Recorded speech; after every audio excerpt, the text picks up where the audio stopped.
ذرا سوچئے، ایک کمپنی، اس کی ویلیو صرف ایک سال میں لگ بھگ 37,000% بڑھ جائے۔ یہ کوئی فرضی کہانی نہیں، بلکہ پاکستان اسٹاک ایکسچینج میں ایک ایسی حقیقی تبدیلی کی داستان ہے جس نے سب کو حیران کر دیا۔ چلیے دیکھتے ہیں کہ آخر یہ ہوا کیسے۔ جی ہاں، یہ نمبر، اسے ذرا غور سے دیکھیں، 37,400%۔ اتنا بڑا اضافہ، وہ بھی صرف ایک سال کے اندر، پاکستان اسٹاک ایکسچینج پر لسٹ ہوئی ایک کمپنی کے اسٹاک میں۔ دیکھیں، انویسٹمنٹ کی دنیا میں ایسی پرفارمنس نہ ہونے کے برابر ہی دیکھنے کو ملتی ہے۔ تو سب سے بڑا سوال یہی اٹھتا ہے، آخر ایک پرانی ٹیکسٹائل مل نے اچانک سے ٹیکنالوجی کی دنیا میں اتنا بڑا کام کیسے کر دکھایا؟ یہی وہ پزل ہے جسے ہم آج مل کر حل کرنے جا رہے ہیں۔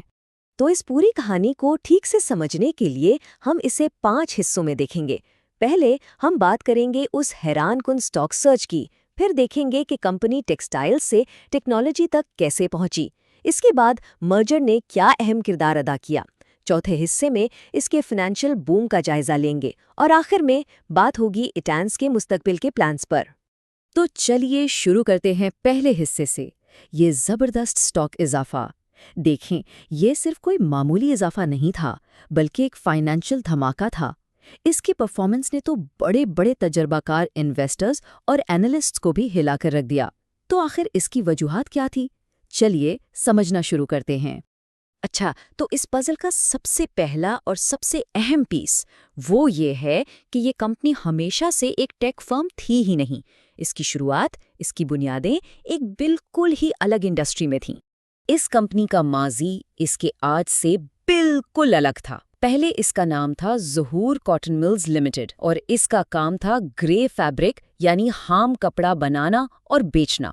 اور آج یہ ہے ایٹانس ٹیکنالوجیز لمیٹڈ، جو انفارمیشن ٹیکنالوجی کی سروسز دیتی ہے۔ تو یہ صرف نام کی تبدیلی نہیں تھی، یہ ایک پوری کی پوری شناختی تبدیلی تھی۔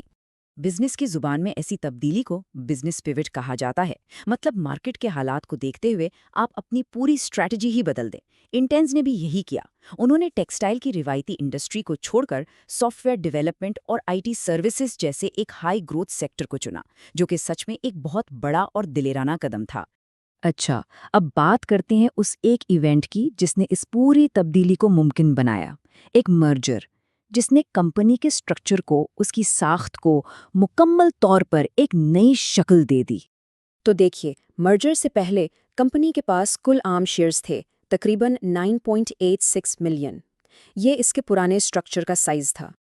اور پھر مرجر ہوا، جس کے نتیجے میں تقریباً 97.96 ملین نئے شیئرز جاری کیے گئے۔ یہ ایک بہت ہی بڑی تعداد ہے جس نے کمپنی کے کیپٹل سٹرکچر کو آپ سمجھے جڑ سے بدل دیا۔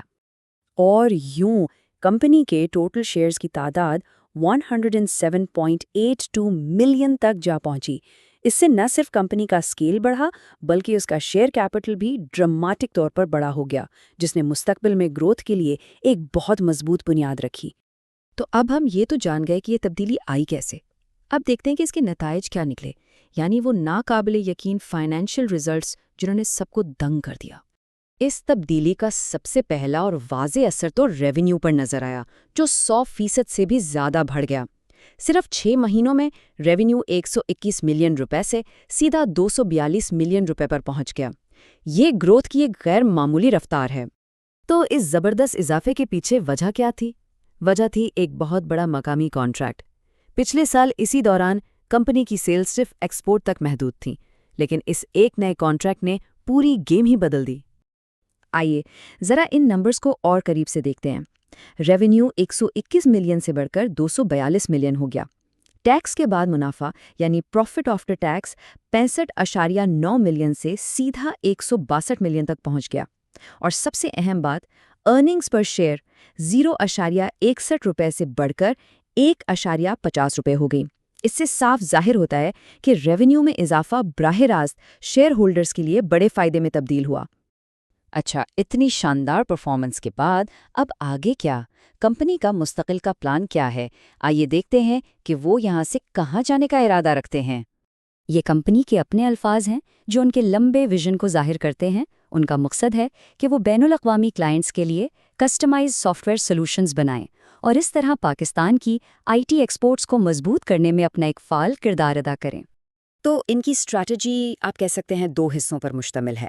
ایک طرف مستحکم ریونیو کے لیے بڑے بڑے لوکل کانٹریکٹس حاصل کرنا، اور دوسری طرف انٹرنیشنل کلائنٹس کے لیے سافٹ ویئر ڈیولپ کرنا تاکہ پاکستان کے لیے فارن ایکسچینج کمایا جا سکے، اور ساتھ ہی بین الاقوامی کوالٹی کے سٹینڈرڈز کو بھی برقرار رکھنا۔ اور آخر میں ایک سوچنے والا سوال، لوکل اور ایکسپورٹ دونوں مارکیٹوں پر فوکس کرنے کے بعد کیا ایٹینز اپنی اس آسمان چھوتی کامیابی کو برقرار رکھ پائے گا؟ یہ ایک ایسا سوال ہے جس کا جواب تو ہمیں آنے والا وقت ہی دے گا۔